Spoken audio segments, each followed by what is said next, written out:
Hi, Suzanne Thomas here, and today I'd like to show you how I make kale chips. It's a wonderful snack to have anytime, and a lot of people have asked me for the recipe, so here it is. The first thing that you need is one batch of the cashew cheese sauce, the pourable cashew cheese sauce, and 2 bunches of kale, and that's it. So to make the chips that you're going to put the cheese on, you take the nice kale, and any kind of kale will work, curly kale, dinosaur kale. It seems like the cheese catches on these leaves better, and so I prefer this kind over the dinosaur kale. So what you do is you just take and you want to shred palm-sized pieces, mainly to remove this big stem because that's not too palatable in the chips, especially when all the water's removed. It becomes really chewy. So like that'll be a great big chip. And then I just take these stems and set them aside. Sometimes I juice them, and sometimes they just end up in the compost pile. But I'm sure there's good nutrients in those wonderful stems. So it's the process, ripping them off here, and it goes really quick. The 2 things that you really need for this recipe are a dehydrator and a big bowl, besides the blender. And you'll see why you really need the big bowl. You gotta toss all the chips here and the cheese sauce. Maybe I'll just put these here instead of in the compost for now. So yeah, this cheesy sauce is my favorite, but I've been thinking about like chipotle cheese lately, or like a tahini or a pesto. I don't know. So if anyone has any ideas of like other tasty chips, I'd be totally stoked to hear about what flavors you like with these chips. Yeah, these kale chips were definitely like one of my favorite raw foods when I first found them. It was just like you can't get enough. And even with this recipe, sometimes I'll eat them before they're out of the dehydrator. It's just so good. So yeah, I'm not like too particular about the size here, just throwing them in. And now I'm going to take this over here and just rinse the kale.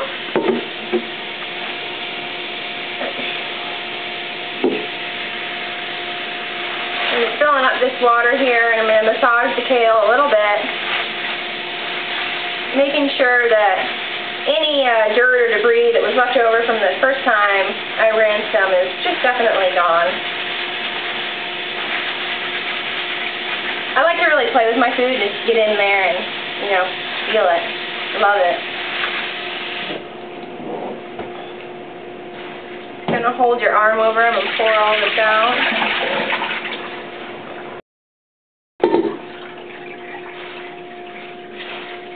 Prefer to wash everything in a salad spinner or whatever. It's fine. This isn't like totally critical to wash your greens this way. This is just how I do it. But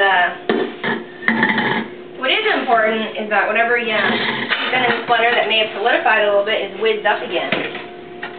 Do that real quick with my lovely blender. Oh, get in there. See, this kitchen is so small.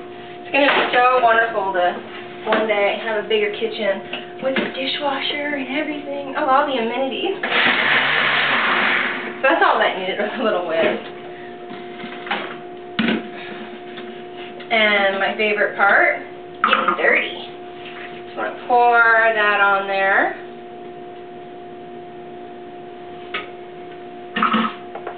And you can come over here and really get in and see what I'm doing. I'm just turning this, leaving some chunks of the bell pepper and cashews on the kale. Really just massaging all these leaves and evenly coating the cheese as much as you can. And so you're going to end up with a little pool at the bottom, and sometimes what I like to do, like this leaf is coated very well, so I can just place him right on the dehydrator sheet. But when I come across a leaf that's not got so much cheese on it, I'll take it in this bottom and just kind of rub him around and make sure he gets a little love. To me, it looks like this cheese is a little too watery for what I usually like, the consistency. But it's still going to work out fine. It's just going to probably take more time to dehydrate to get that excess water out.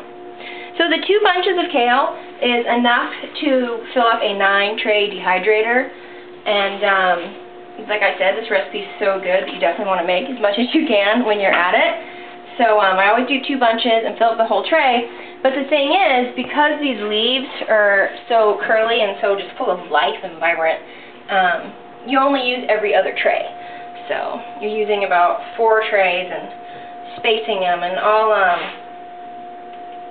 I'll take a picture of that and show you how it works.